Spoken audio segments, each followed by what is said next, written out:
Call on our second contestant. Is she ready? We have Jewel Mish Aparente.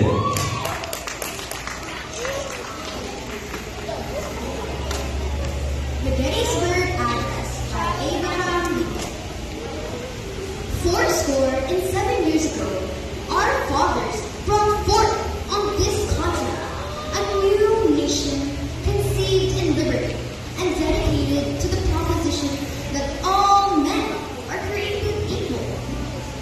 Now, we are engaged in a great civil war, testing whether that nation or any nation so conceived and so dedicated can long endure.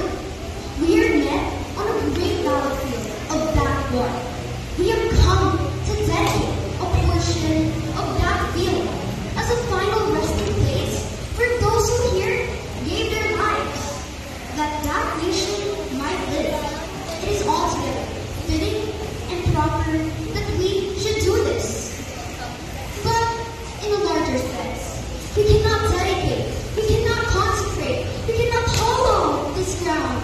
The brave men, living and dead, who struggled here have consecrated it, far above our poor power to add or detract.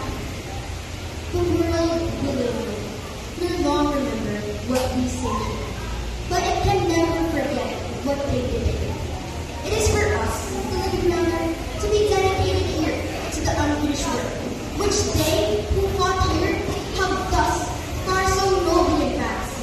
It is rather for us to be here dedicated to the great task remaining before us, that from these honored dead we take increased devotion to that cause, for which they gave their last full measure of devotion, that we here highly resolve that these honored dead shall not have died in vain, that this nation under God shall have a new birth of freedom, and that government of the people, by the people, for the people, shall not perish from the earth. The Gettysburg